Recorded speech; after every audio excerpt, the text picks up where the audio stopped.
everyone, and welcome back once again sa ating segment, DJ Love Moments. At ang istoryang ating pakikinggan for today ay isang istorya ng isang napakabait na dalaga. At sa kanyang istoryang ito, nagtatanong siya, susukuan na ba kita?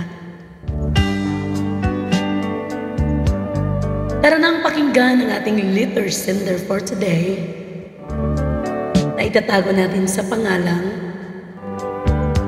Aya. Dear DJ Love Mommies, ako po si Aya, isang mabait na anak, ika nga, ulirang anak. Subalit DJ Love Mommies, sa kasalukuyan ay nagkaroon po ako ng isang napakalaking problema. Dahil po, ang lalaking aking nagustuhan, or should I say, ang lalaking aking minamahal, ay hindi gusto ng aking mga magulang. Nakakaiyak po, DJ Love Mommies, ang aking kwento. Dahil mahal na mahal ko po ang aking pamilya. Mahal na mahal ko po ang aking magulang. Pero bakit hindi nila maintindihan na ako po ay may pusong nagmamahal? Mahirap bang intindihin na ako ay isang tao lamang? Ang sabi ng magulang ko, ayaw daw nila sa lalaking minahal ko dahil hindi daw po ako mabibigyan ito ng magandang buhay na gusto ko. Ayaw nila dito dahil siya ay isang mahirap lamang. DJ Love Mommies, mahirap din kami. At pinilit naming mabuhay ng tama. Pinilit naming magkaroon ng pag-asa sa bawat isa. Porque ba't mahirap, Mami Mayan, ay wala ng pag-asa? Porque ba't hindi siya mayaman, ay wala kami magandang kinabukasan? Actually, Mami Mayan, sumama ang loob ko sa aking mga magulang. Kasi lahat naman ng tao may pag-asa. Lahat naman ng tao na nangangarap ay nabigyan ng karapatang mabuhay. Pero bakit ganun sila mag-isip? Bakit kailangang husgahan ang isang taong punong-puno ng pagmamahal? Di ba yun naman ang importante, Mami Megan? Yung taong may pangarap. Yung taong nagpupursige. Lagi na lang. Araw-araw ng buhay ko, pinapagalitan ako. At lagi na lang ipinamumukha sa akin na gusto ko ba daw maghirap ang buhay ko? Na wala din daw akong pangarap na umangat kahit konti. Bakit ba, Mami Mayan? Ang pag-angat ba ay dahil sa isang taong may kaya sa buhay? Ang pag-angat ba ng isang babae ay dahil may kaya yung naging asawa niya? Hindi ba sapat yung pareho kaming may pangarap? Hindi ba sapat yung mahal ko siya, mahal niya ako, kaya nagpupursige kami? Mami Mayan, kailangan ko bang sukuan? Kailangan ko bang sukuan ang taong mahal na mahal ko? Just because my parents don't like him? Kaya ko pong ipaglaban siya.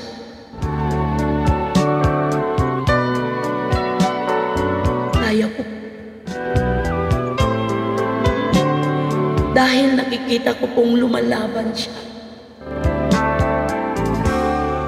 Ipinaglalaban niya ang aming pag-ibig. Kaya, hahayaan ko ba ang aking mga magulang na patakbuhin ng aking buhay? Masaya naman po kami, Mami Mayan, every time na magkasama kami. Wala kaming pinag-uusapan na negative. Hindi niya actually kinamumuhian ng magulang ko kahit ayaw sa kanya. Hindi niya rin ako pinapili, Mami Mayan. Ako ba ako ang magulang mo? Ang sabi lang niya, kapag handa ka na, andito lang ako. Laging nagmamahal sa'yo. Andito lang ako, nakaalalay sa'yo. Andito lang ako para mahalin ka. Kaya lang nalilito ako, Mami Mayan. Mahal na mahal ko din ang magulang ko. Sila yung buhay ko. Pero paano? Paano ako? Dahil sa ngayon siya lang ang kasiyahan ko. Siya lang ang mahal ko. Kaya pinilit namin, Mami Mayan, na umangat. Sinusuyo niya ang magulang ko araw-araw. Pumupunta siya sa amin kahit hirap na hirap siya. Kinakausap ang mga magulang ko kahit ayaw nila sa kanya. Sobrang awa ako sa kanya, Mami Mayan.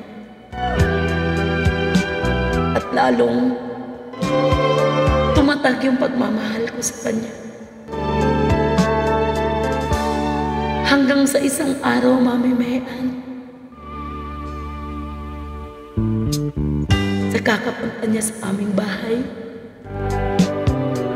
sa kakasuyo niya sa aking mga magulang, kahit mahirap siya, tinanggap siya ng mga magulang ko. Sobrang natuwa ako, Mami Mayan. Dahil sa wakas, natanggap siya ng aking mga magulang nang walang pag-aalinlangan. Actually, sa ngayon, parang pumuputok ang puso ko. Naisip ko,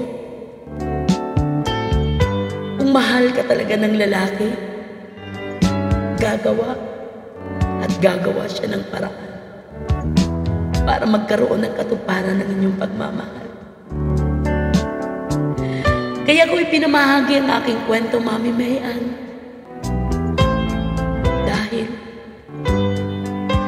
Gusto kong patunayan sa inyong lahat na huwag niyong sukuan ng taong minamahal niyo.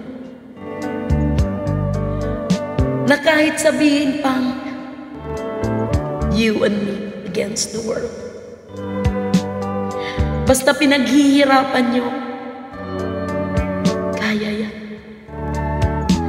Kaya gusto kong i-share sa mga manonood at sa tagapagkinig ni Mami Mayan ang kwentong ito. Dahil gusto kong malaman niyo, gusto kong isigaw sa inyo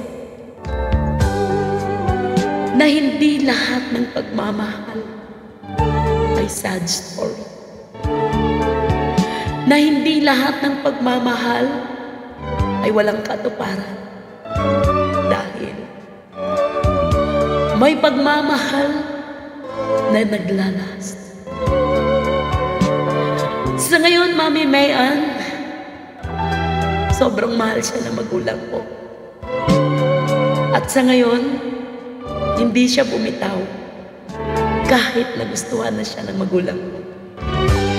Hindi siya bumitaw sa kakasuyo sa magulang ko.